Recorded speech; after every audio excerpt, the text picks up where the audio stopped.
네, 영국의 작가 J.K. 롤링의 판타지 소설이자 세계적인 베스트셀러, 무슨 책이죠? 네, 해리포터 시리즈에는 마법사들을 가르치는 마법학교 호그와트가 나옵니다.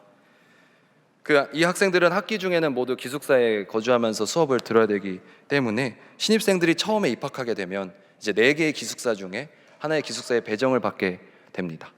기숙사 4개는 어딘지 다 잘 아실 것 같고 어떻게 배정되는지도 잘 아시죠? 네, 그 방식은 학생들이 이제 마법사들의 그 지성이 깃들어 있는 그 말하는 모자, 뭐 그걸 쓰고 있으면은 그 생각을 읽으면서 그 모자가 정해주는 대로 그 학생들이 기숙사에 배정을 받게 됩니다. 저마다 이제 학생들이 주인공들이 이제 그 등장인물들이 이제 좀 중요하게 생각하는 가치나 뭐 배경이나 상황들을 이제 고려를 해서 이제 모자가 배정을 해주게 되죠. 인터넷에 보면은 그 호그와트 기숙사 테스트가 있어요. 그래서 자신의 성향이나 이런 거를 이제 선택하면은 이제 해당되는 좀 어울리는 기숙사를 좀 매칭을 해주더라고요. 그래서 저는 해보니까 뭐가 나왔을까요? 슬리데린? 좋은 거죠. 다 좋은 건데 예, 저는 레본클로가 나왔습니다. 아무튼 근데 이처럼 보면은 참 우리는 일상생활에서 한 분류하는 걸 참 좋아하는 것 같아요. 어떻게든 뭔가 이렇게 나눠보려고 하고 범주에 좀 넣어보려고 하는 그런 성향들이 우리한테 누구나 다 조금씩 있죠. 나는 어디에 속하고 있나, 그걸 통해서 같은 부류에 속해 있는 같은 집단에 속하는 이들과 함께 동질감을 좀 느끼기를 원하잖아요, 보통. 그러면서도 동시에 좀 다른 차별성, 좀 특별함도 내가 좀 누리고 싶어 하죠. 그래서 또 다른 사람들과는 그것을 다른다는 것을, 내가 다르다는 것을 통해서 좀 특별함이나 우월감도 우리가 사실 좀 느끼고 싶어 하는 그런 마음이 우리 가운데 있습니다. 이것이 사람의 일반적인 심리죠. 보통 MBTI도 보통 그런 거에 대표적인 예시죠. T와 F 나눠지고 E랑 I 나눠지고 어떻게든 우리는 같은 E다, 너 쟤는 나랑 다른 P다, 뭐 이런 식으로 이제 하잖아요. 이 외에도 여러 가지 성격 유형 테스트라든지 사람을 구분하고 범주화하는 그런 테스트들이 사실은 우리의 그런 관심, 그런 어떤 안에 있는 욕구, 욕망들을 좀 잘 보여주는 것 같아요. 우리는 좀 구별하거나 좀 범주화를 하려는 그런 특성들이 있는 것 같습니다. 이 자리에 이제 있는 저와 여러분들도 보면은 형제와 자매로 또 나눠지기도 하고 학생과 직장인으로도 나눠질 수가 있겠죠. 또는 뭐 전공별로도 나눠질 거예요. 이과나 문과나 이런 걸로 나눠질 수도 있고 뭐 크게는 부서별로도 나눠질 수가 있겠네요. 그런데 이렇게 다양하게 나눠볼 수 있는 우리 각자의 상황이나 배경이나 뭐 생김새나 다 다르지만 피할 수 없는 절대적인 공통점이 하나 있습니다. 바로 무엇일까요? 결국 우리는 모두 다 죽는다는 부분에 있어서는 부정할 수 없는 공통점이겠죠. 제가 하나 확실히 예언하자면 여기 있는 사람 모두는 언젠간 죽습니다. 뭐 절대로 틀릴 리는 없겠죠. 모두 우리는 바로 죽을 수밖에 없는 사람들이라는 거예요. 시작부터 죽음 얘기를 해서 좀 죄송하지만 우리 모든 인간은 언젠가 죽습니다. 표현이 조금 단순하게 좀 러프하게 들려서 그렇지 우리는 모두 죽음을 향해서 달려가고 있는 존재들이죠. 우리는 영원하지 않아요. 유한하고 변화투성이고 한계가 많습니다. 시간의 제약을 받고 노화의 과정이 있으며 하루하루 죽음을 향해서 가까워져 가고 있죠. 그래서 영미 문학에서 가장 유명한 대사 중에 햄릿에서 나오는 문구 뭐가 있죠? To be or not to be. 존재하느냐 존재하지 않느냐. 우리나라 말로는 좀 더 대중적으로는 사느냐 죽느냐 그것이 문제로다 라는 대사가 있는데 어떻게 보면 그렇기 때문에 우린 죽을 수밖에 없는 운명이기 때문에 사느냐 죽느냐 그것이 문제로다라기보다는 우리는 모두 다 내가 어떻게 죽을까, 어떻게 죽음에 대해서 생각하고 받아들이고 살아가는가가 좀 더 중요하게 생각해 볼 수 있는 문제일 것 같습니다. 사는 것에 대한 고민도 중요하지만 우리가 죽음에 대해서 생각하고 묵상할 수 있어야 된다는 거죠. 우리가 특별히 예수 그리스도를 따르고 이 신앙생활을 한다는 것에 있어서 우리가 생명, 부활, 삶 이런 걸 많이 강조하지만 우리가 생각보다 놓치기 쉬운 개념이 바로 죽음인데요. 이 죽음이 있어야지만 사실 다시 살아나는 부활의 단계로 갈 수 있기 때문에 우리가 이 죽음을 우리의 신앙생활에서 우리의 인생에 있어서 빼놓고 얘기할 수는 없을 것입니다. 우리가 교회에서 가장 주님을 생각하면서 기억하고 있는 이 십자가도 사실은 예수 그리스도의 십자가 위에서의 죽음을 우리가 날마다 묵상하고 그 의미를 기억하고 있지 않습니까? 죽음은 우리에게 매우 중요해요. 놓쳐서도 안 되는 개념이고 우리가 먼저 그 무엇보다도 깊이 묵상해야 될 단어입니다. 하나님께서 세상을 이처럼 사랑하셔서 외아들을 주셨으니 이는 그를 믿는 사람마다 멸망하지 않고 영생을 얻게 하려는 것이다. 우리를 위해서 하나님께서 예수 그리스도를 십자가 위에서 죽게끔 만드셨어요. 사랑하는 여러분, 우리가 죄의 지배를 받지 않는 삶, 오늘 본문의 내용에 보면 죄의 종이 아닌 삶, 그런 말이 나오는데, 죄의 지배를 받지 않는 삶이라고 했을 때 어떤 것이 좀 생각이 나시나요? 내가 죄의 지배를 받지 않는다 했을 때는 자연스럽게 좀 자유로움, 해방되는 것, 이런 것들로 조금 연관이 되시죠? 내가 지배를 받지 않으니까. 그런데 그것은 우리의 초점이 보통 이 내가 지배를 받고 있다, 받지 않고 있다, 거기에 좀 더 초점이 있기 때문이에요. 사실은 중요하게 생각해야 될 단어는 지배보다도 앞에 있는 죄가 좀 더 중요하겠죠. 우리는 죄의 지배를 받지 않느냐, 받느냐, 그래서 내가 자유롭느냐, 자유롭지 못하느냐, 이거보다도, 내가 사느냐, 죽느냐, 이거보다도 우리는 결국엔 자유로울 수가 없는 존재들이고 죽을 수밖에 없는 존재들인데, 그렇다면 우리는 무엇에 대해서 종으로 살아가야 하는, 오늘 말씀은 분명히 우리에게 죄의 종으로 살지 말고 의의 종으로 사십시오. 해방, 자유 이런 거 생각하는 거 물론 필요하지만, 우리가 살아가는 것, 살아나는 것 이런 거 중요하지만 죽는 것에 대해서도 생각하라는 것이죠. 그러니까 종으로 살아갈 때 무엇의 종, 누구의 종으로 살아가는지도 생각하라는 것이죠. 오늘 말씀은 분명히 말하고 있습니다. 의의 종으로 살아가라고. 자유롭고 해방되고 마음껏 하고 살아가십시오. 이거 이전에 우리가 누군가에 있어서 강력하게 삶을 영향을 받고 그의 말씀에 따라야 되는데, 그것은 죄가 아니고 의로움, 그것은 사탄 마귀가 아니고 하나님의 그런 영향 아래에 있는, 은혜 아래에 있는 삶을 살아가십시오라고 말해주고 있습니다. 우리의 초점이 거기로 가야 돼요.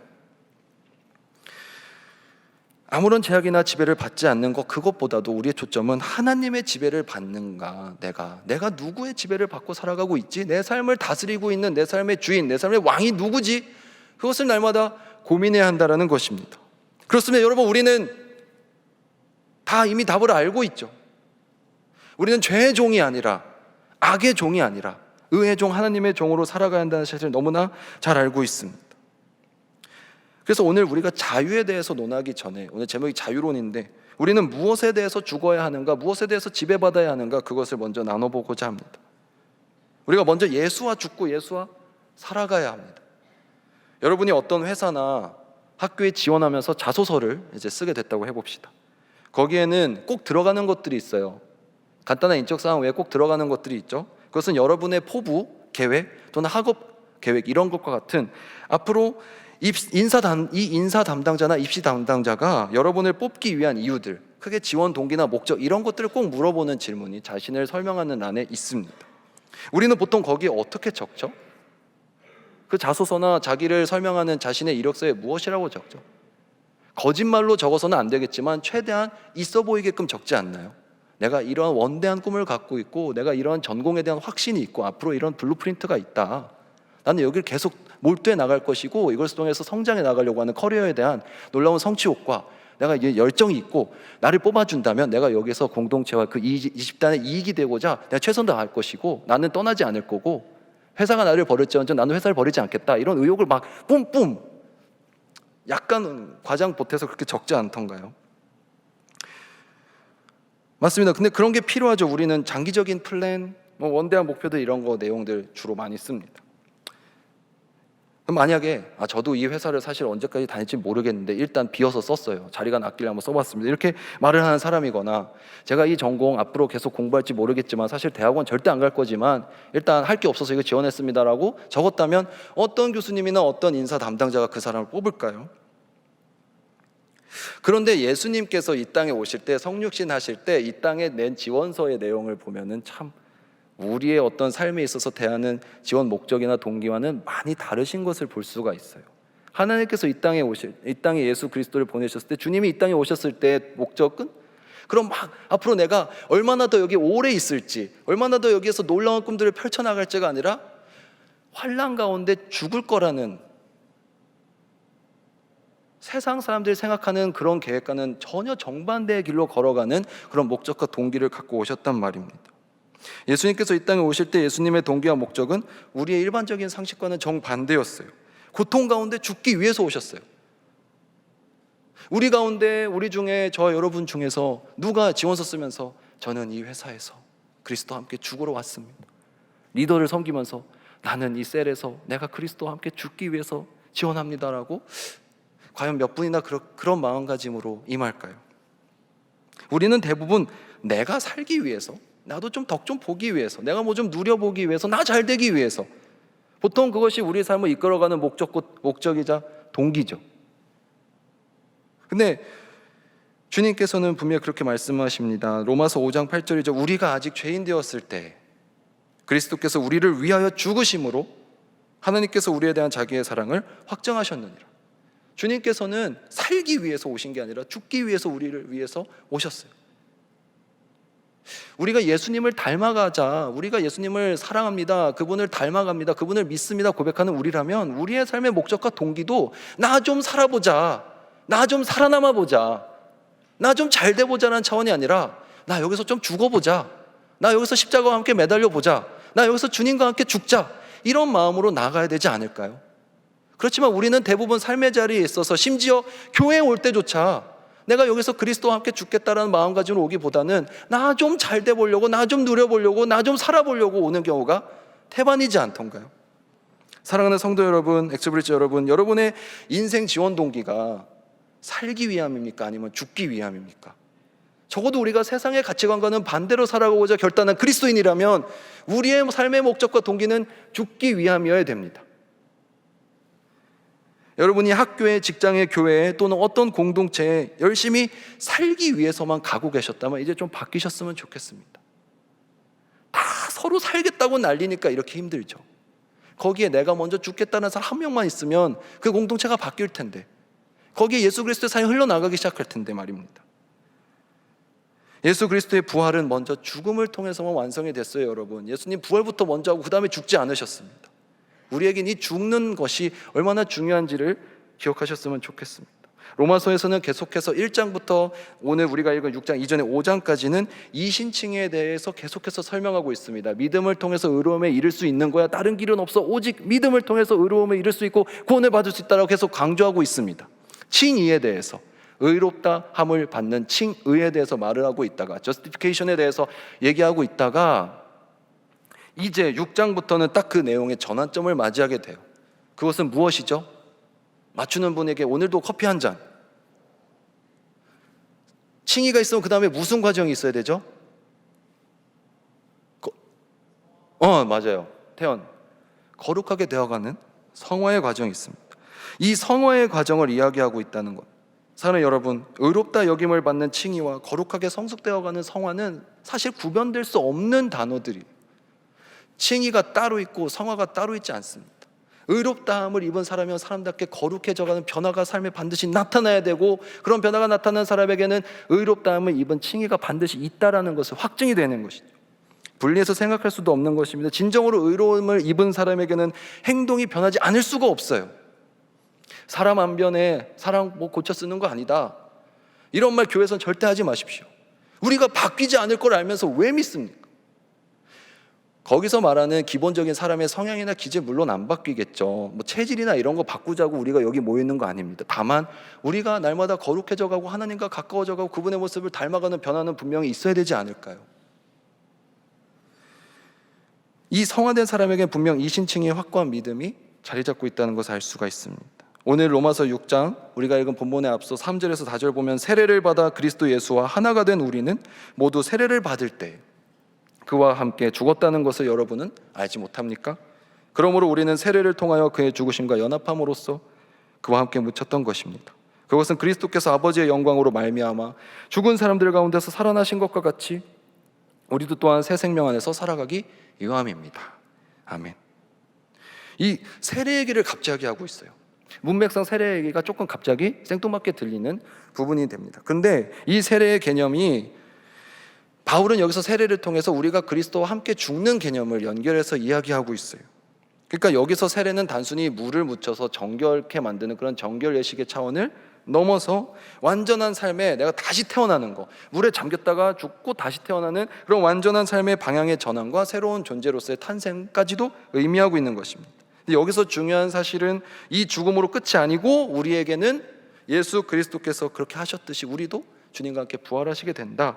그래서 우리가 새 생명으로 부활하게 되었으니 새로운 존재가 된다. 새로운 삶으로 변화되어 가야 된다라고 말하고 있는 것이죠. 이런 새 생명을 새롭게 살아가는 것은 단순히 2번 더 사는 게 아닙니다. 게임할 때 목숨 한 번 더 주는 그런 차원이 아니라 완전히 새로운 존재로 다시 태어나서 다시 살아가는 것을 의미를 해요. 전적으로 이전과는 다른 영역의 새로운 생활이 시작되는 것을 의미합니다.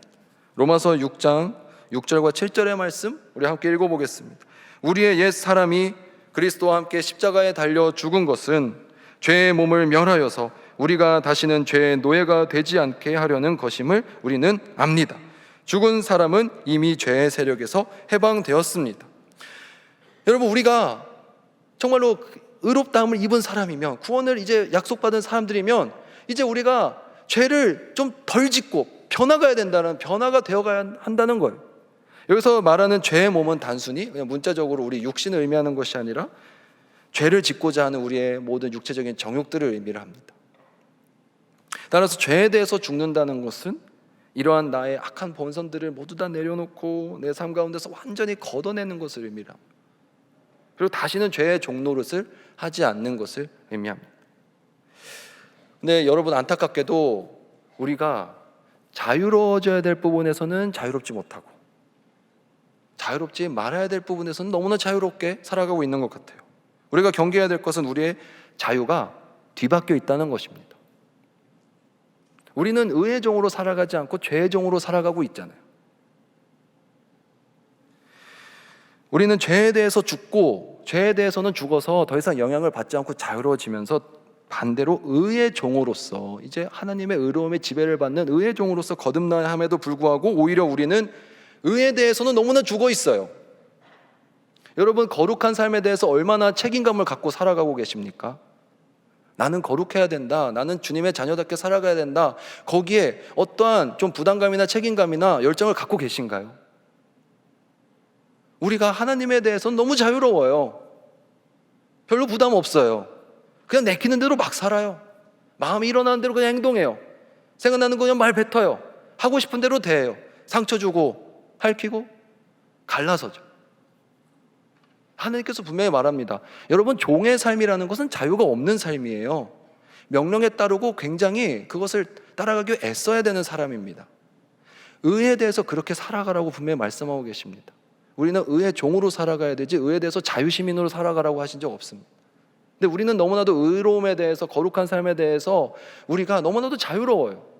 하나님 언제 나한테 그렇게 말씀하셨어요? 하나님 무슨 권리로 나한테 그걸 시켜요? 나 내 마음대로 할 거예요 라고 생각하고 살아가는 경우가 너무나도 많은 것 같습니다. 사랑하는 엑스브리츠 여러분, 우리가 죽는다는 것은 무엇을 의미할까요? 죽는다는 것은 어떤 삶일까요? 그건 바로 나를 주장하는 것을 내려놓는 것을 의미하죠. 내가 죽었다 했을 때는 나의 모든 주권을 포기하는 것을 바로 내가 죽었다라고 의미를 합니다. 권한을 포기하는 거죠. 내 권한을 내려놓는 거. 내 것이 아니다. 내가 할 수 있는 것이 아니다. 나의 주인은 따로 있다. 그것으로부터 내가 무엇인가 죽는다는 것은 내가 지배당하고 종속되어 있고 영향받는 것으로부터 완전히 자유로워지는 것을 의미합니다. 여러분, 돈에 대해서 죽은 사람은 어떠한 삶을 살아갈까요? 돈에 연연해하지 않습니다. 돈이 있어도 돈이 없어도 돈에 죽었기 때문에, 그것은 단순히 나타나는 현상일 뿐 돈에 연연해하지 않고 돈에 종속되지도 않고 돈에게 지배받지도 않겠죠. 거꾸로 그래서 돈이 있다고 해서 교만해지거나 돈이 없다고 해서 태도가 비굴해지지도 않을 것입니다. 진로와 취업에 대해서 죽은 사람은 어떤 삶을 살아갈까요? 더 이상 순간의 실패나 어려움에 좌절하거나 넘어지지 않을 것입니다. 이것이 다 인생의 과정에 있어. 하나님께서 나를 다시 일으키실 때가 올 거야. 한 번 귀하는 우리 회사 함께 할 수 없게 되었습니다. 이렇게 아쉬운 메일이 올 때마다 흔들리는 것이 아니라 하나님께서 반드시 인도해 주실 거라는 믿음을 갖고 나아갈 수 있겠죠. 실패나 어려움에 일희일비 하지 않을 것입니다. 또한 내가 지금 이쯤은 되어야 될 텐데, 다른 애들 내 나이 때 지금 나랑 동갑 내기들 다 이렇게 하고 있는데 라는 어떤 강박관념이나 압박감도 좀 내려놓을 수 있겠죠. 우리가 우리 주변에 있는 모든 것들로부터 좀 죽을 수 있게 되기를 소망합니다.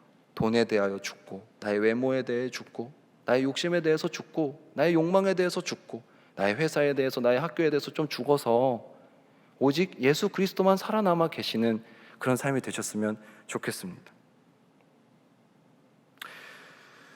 우리가 우리의 육신의 정욕에 대해서 죽어야 되고, 이 세속적인 문화와 세상에 대해서 죽어야 함에도 불구하고 왜 우리가 그렇게 하지 못할까요? 날마다 우리는 비슷한 잘못이나 실수를 반복하면서 죽지 못하면서 살아가고 있습니다. 왜 그럴까요? 그것은 우리가 알게 모르게 굉장히 자연스러운 과정 속에서 우리 모두는 죽는 법이 아니라 사는 법만 훈련해 왔기 때문에 그래요. 우리는 살아남는 법에 익숙하지 무엇인가 먼저 죽는 법에 익숙한 사람 별로 없을걸요. 왜냐하면 세상이 여러분들한테 늘 그렇게 주입하고 있잖아요. 살아남아야 돼. 네 인생 누가 책임 안 져. 너가 더 달려야지. 너가 더 열심히 해야지. 너가 더 잠을 줄여야지. 너가 더 이겨야지. 너가 더 성취해내야지. 너가 더 보여줘야지.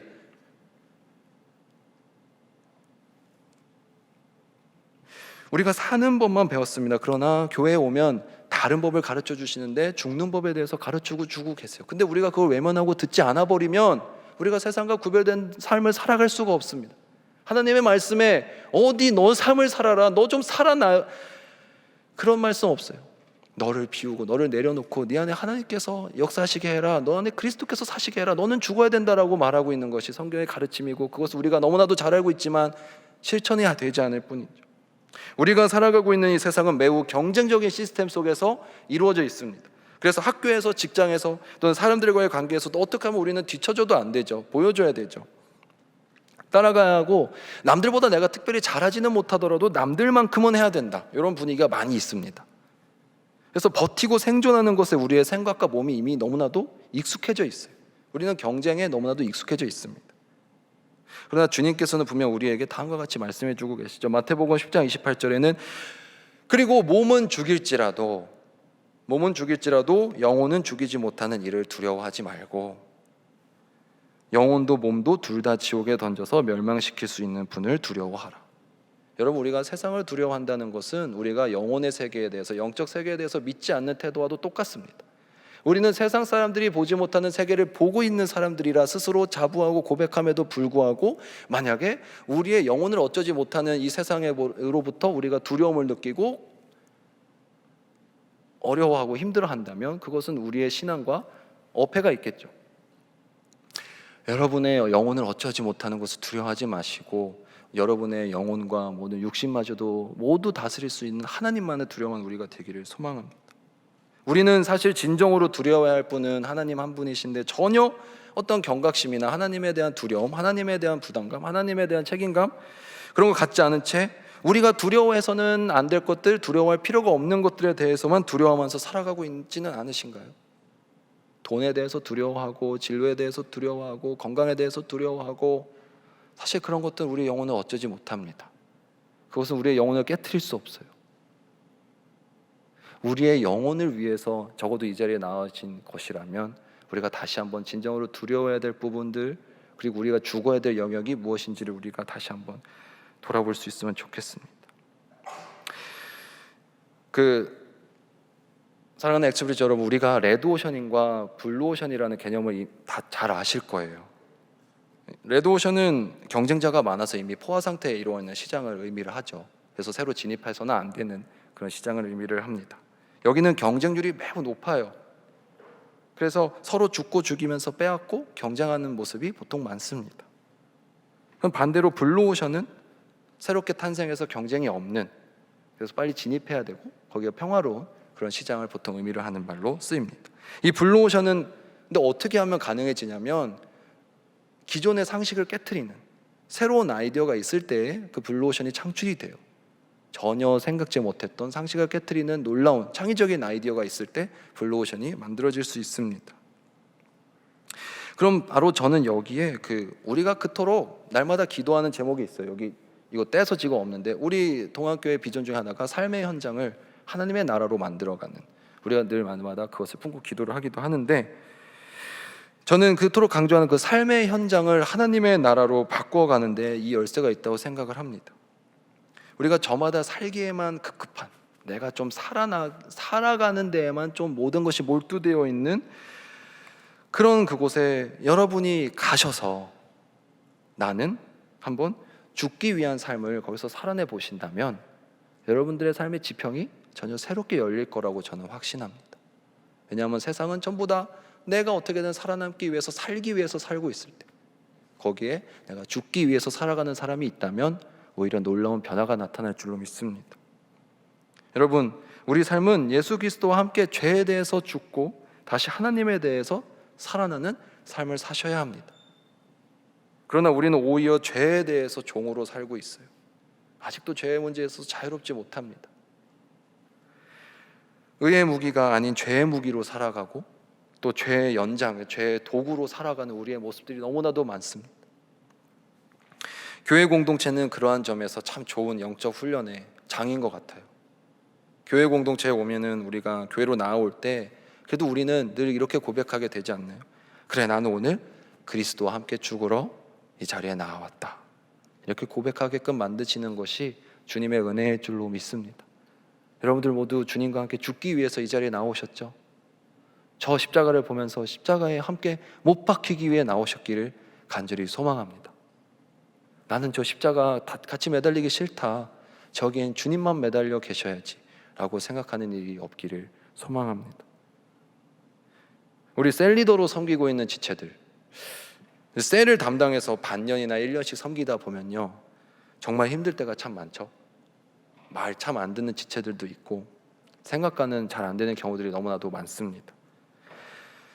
연락이 잘 안 되는 지체들은 또 왜 그렇게 많고, 내가 애쓰는 만큼 반응해주지 않는 경우도 참 많아요.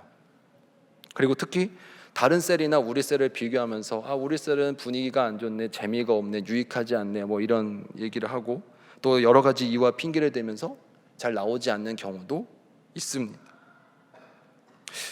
나는 나름 나의 주말까지 헌신해 가면서 GBS를 듣고 열심히 준비해 가고 주중에 연락도 열심히 하면서 계속해서 나도 바쁜 와중에도 최선을 다해서 주님을 섬기고 있는데, 셀을 섬기고 있는데, 이번 주일에 아무도 셀 모임에 나오지 않았을 때, 나 혼자 셀 모임에서 옆에 셀에 같이 껴가지고 팬 모임 해야 될 때, 이럴 때는 참 주님 어떻게 이러실 수 있나요? 저한테 어떻게 이러실 수가 있나요? 하는 생각이 들지 않겠어요? 우리 임원단들, 제가 참 우리 교회가 뭐가 많죠. 이게 교회에서 하라는 게 왜 이렇게 많은지 모르겠어요.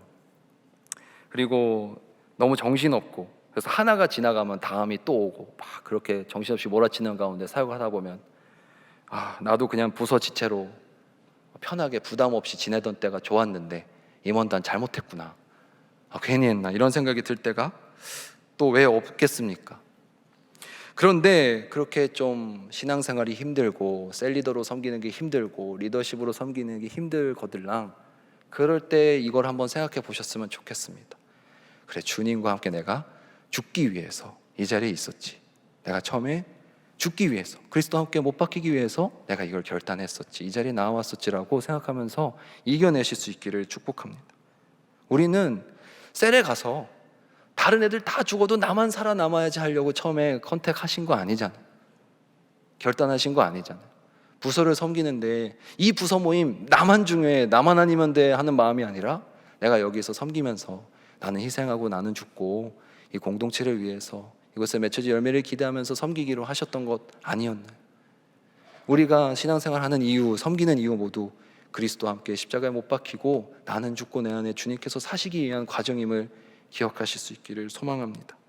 나는 그리스도와 함께 십자가에 못 박혔나니 이제 살고 있는 것은 내가 아닙니다. 그리스도께서 내 안에서 살고 계십니다. 내가 지금 육신 안에서 살고 있는 삶은 나를 사랑하셔서 나를 위하여 자기 몸을 내어주신 하나님의 아들을 믿는 믿음 안에서 살아가는 것입니다. 갈라디아서 2장 20절 말씀인데 참 읽을 때마다 은혜가 되는 것 같아요. 이제 내 안에 내가 사는 것이 아니요 그리스도께서 사신 것이라. 사랑하는 엑스브리지 여러분, 우리가 어떻게 하면 잘 살지를 고민하기보다 어떻게 하면 잘 주님과 죽을 수 있을지를 고민하는 우리가 되기를 소망합니다. 예수 그리스도의 부활은 반드시 하나의 과정을 먼저 거쳐야 합니다. 아까 말씀드렸듯이 그것은 바로 죽음입니다. 예수 그리스도의 십자가 위에서의 죽으심이 없었더라면 무덤에서의 부활도 없었어요. 우리의 자유로운 상태가 바뀌어야 됩니다. 무엇에 대해서 자유로운지가 변화되어야 돼요. 여러분이 누리고 있는 자유가 무엇으로부터의 자유로운지를 한번 생각해 보십시오. 혹시 내가 성도로서 그리스도인으로서 지켜야 될 책무들은 다 저버린 채 하나님으로부터 자유롭다면 다시 한번 돌이켜서 죄로부터 자유로워지시되 하나님의 종으로 살아있는 우리가 되기를 소망합니다. 이 세상에 대해서는 너무나 많은 에너지를 쓰면서 세상의 요구대로 다 맞춰주기 애쓰면서 내 육신의 정욕대로 그렇게 죄의 종으로 살아가고 있지는 않은지 우리가 우리 삶을 돌아볼 수 있으면 좋겠습니다. 여러분은 의의 종이 되어야 되신데 혹시 죄의 종으로 살아가고 계시지는 않으신가요? 죄에 대해서 죽으실 수 있기를 축복합니다.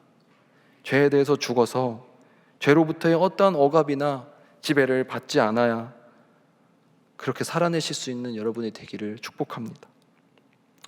우리는 죄에 대해서 종이 아닌 죄로부터의 해방이 필요합니다. 로마서 6장 12절부터 13절까지의 말씀입니다. 그러므로 여러분은 죄가 여러분의 죽을 몸을 지배하지 못하게 해서 여러분이 몸의 정욕에 굴복하는 일이 없도록 하십시오.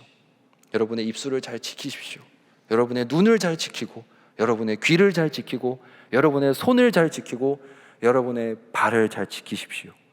여러분이 무엇을 만지고 있는가, 여러분이 어디로 향하고 있는가, 여러분이 무엇을 말하고 있는가, 여러분이 무엇을 눈에 담고 생각으로 하고 있는가를 늘 신경 쓰십시오. 거룩은 자연스럽게 이루어지는 것이 아닙니다. 거룩은 자유로운 상태에서 이루어지는 것이 아니라 하나님의 종으로 살아갈 때, 하나님의 지배를 받는 삶일 때에만 가능한 것임을 기억하셨으면 좋겠습니다. 노빌리스 오블리주가 그 개념이 있죠. 사회 상류층한테 주어지는 그 지켜야 되는 책무들. 그 부와 권력은 그에 따르는 책임과 의무를 수반하기 때문에 주로 사회 지도층이나 상류층들은 그 사회적 위치에 걸맞는 책임을 다해야 된다, 이런 개념이 있는데 믿는 사람에게도 그런 의무가 있다고 저는 생각해요. 오늘 홀리니스 오블리주가 있다고 생각합니다. 우리도 믿는 사람으로서 주님 앞에서 지켜내야 될 의무가 있어요. 그냥 자유롭게 우리 믿고 땡 이게 아니라 믿었으면 변화되는 게 있어야 되고 믿었으면 행해야 되는 게 있어야 됩니다. 바울은 계속해서 오직 믿음을 통해서 의로움을 입고 구원에 이를 수 있다라고 말하고 있습니다. 이 이신칭에 대해서 말하고 있어요. 그래서 어떠한 율법의 행위나 형식으로 구원을 받는 것이 아니라 믿음을 통해서 구원을 받는다 말하고 있습니다. 그러니까 이것을 들었을 때 율법주의자들은 어떻게 느꼈겠어요? 아, 저 사람 윤리 하나도 안 중요하거나 행동 하나도 뭐 봐야 뻔하겠다, 아무것도 안 하겠지, 입만 저렇게 믿는다 고백하겠지.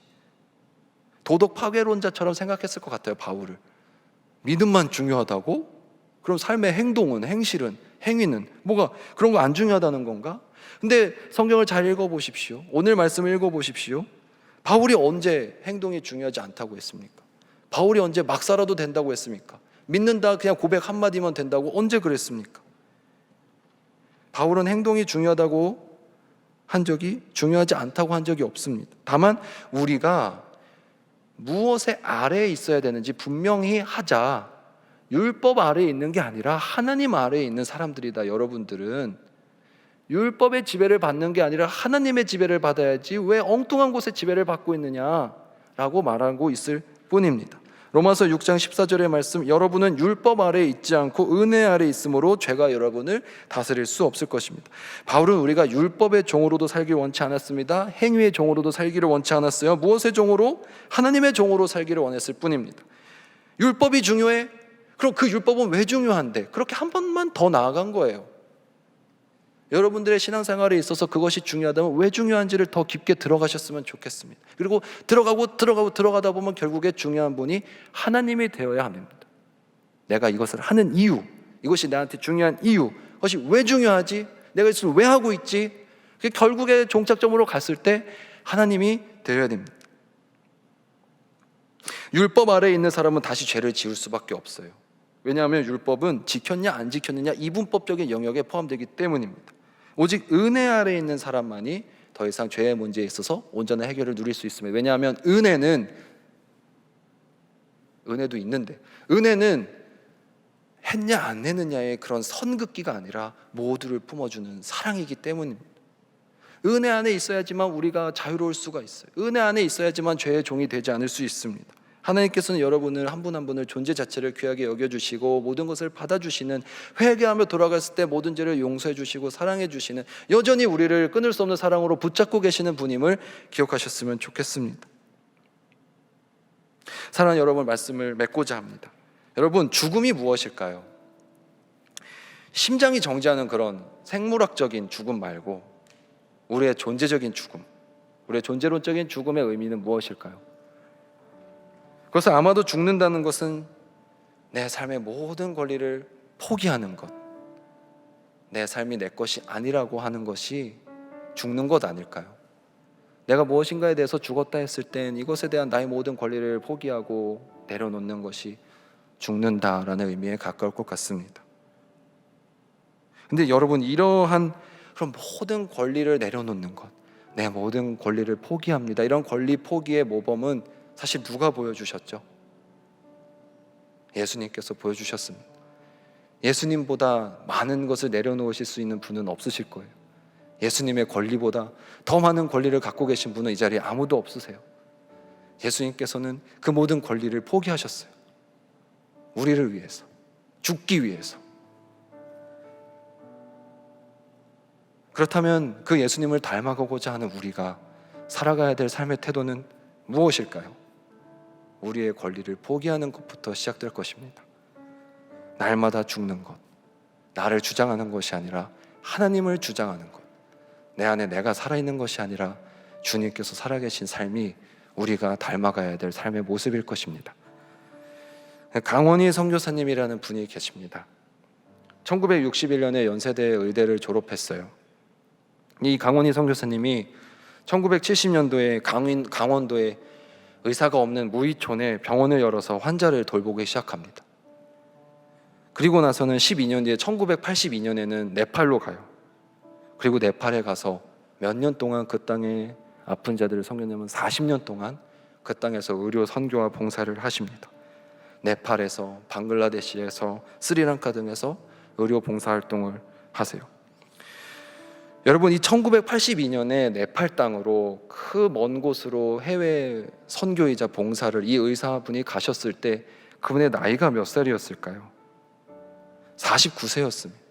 사실 한국에서 안정적인 삶이 보장되어 있었음에도 불구하고 하나님의 사랑을 아픈 사람들을 위해서 쓰겠다, 내 삶을 아픈 사람들을 위해서 주님께 부어드리겠다는 결단으로 나아가신 게 49세일 때예요. 늦은 나이였지만 정말 열정적으로 봉사를 했습니다. 수혈할 피가 부족하면 자기의 피를 뽑았어요.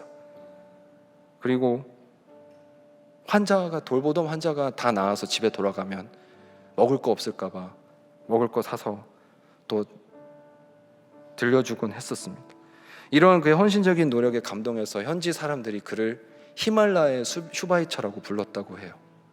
그리고 이 예수 그리스도의 사랑을 전하면서 귀한 사역을 감당하셨던 강원희 선교사님이 작년에 만 87세의 나이로 하나님의 부르심을 받으셨습니다. 이 사랑하는 엑스브릿지 여러분,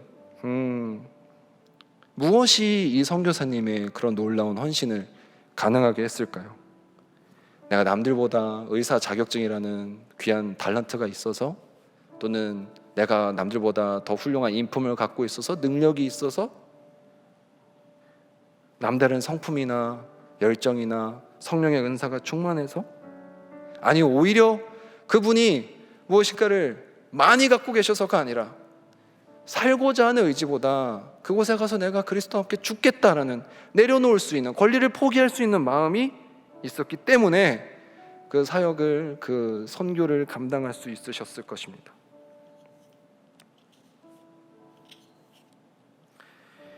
이 선교사님의 마음 가운데는 예수 그리스도의 마음이 있었기 때문이에요. 그곳에 내가 살기 위해서 가는 게 아니라 내가 죽으러 간다라는 마음.